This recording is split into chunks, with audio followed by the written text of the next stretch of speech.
les 3 erreurs qui vous rendent acquise. Bonjour à toutes et bienvenue dans cette minute coaching. Je suis Ludivine Musso, votre coach en amour spécialisée dans les relations amoureuses. Alors aujourd'hui, on va voir les erreurs qu'on peut commettre au quotidien et qui nous rendent acquises.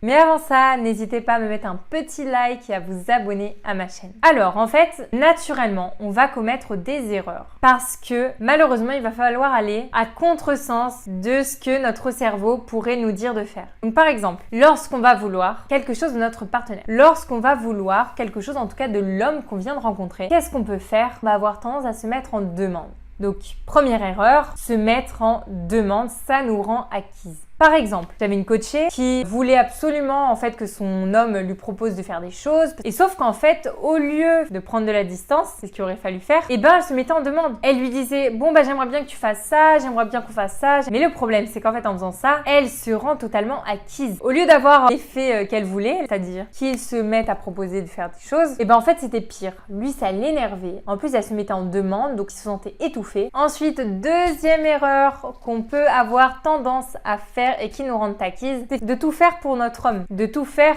pour lui et de répondre à ses moindres désirs. On a envie de lui faire plaisir, on a envie qu'il soit heureux. Mais le problème, c'est qu'en fait, en couple, on va avoir tendance à trop s'investir, à trop faire de choses. Et généralement, on donne parce qu'on espère recevoir. Déjà, on va pas trop recevoir, donc encore une fois, ça va nous mettre dans une situation de demande. Et en plus, ça va nous rendre totalement acquises. En fait, il faut pas tout lui donner. Et donc là, on peut reprendre les exemples de Fuis-moi, je te suis pour ne pas se rendre acquise et pour en fait rééquilibrer la relation, pour garder l'équilibre. Il faut pas tout lui donner, il faut pas être ok pour faire tout ce qu'il veut. Il faut aussi avoir sa personnalité et la conserver. Donc, on va être des fois on va être ok, des fois on va pas être d'accord, des fois on va un peu le fuir, des fois un peu moins. Il faut vraiment en fait équilibrer la relation et ne pas toujours tout lui donner, ne pas toujours tout faire pour lui. Il faut aussi que nous on reçoive. De toute façon, sinon, on sera pas heureuse. Et enfin, dernière erreur, c'est de ne rien faire sans lui. En fait, c'est tout le temps d'attendre qu'il soit là pour faire des choses. Donc ça, c'est une erreur dramatique qu'on peut avoir tendance à faire quand on est in love de notre homme. Donc là, on va être dans une forme de dépendance affective en plus, de ne rien faire sans lui et donc de ne pas être heureuse sans lui. Donc ça, c'est vraiment négatif. Il faut absolument se forcer à faire des choses sans lui parce que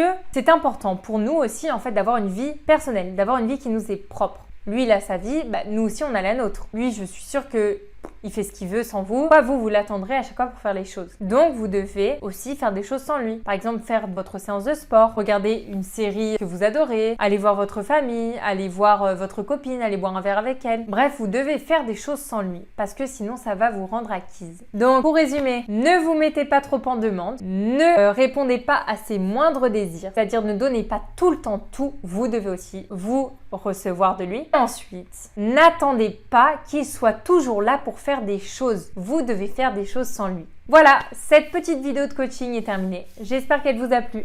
N'hésitez pas à me mettre un petit like et à vous abonner à ma chaîne. Et puis on se retrouve pour de nouvelles vidéos. Ciao!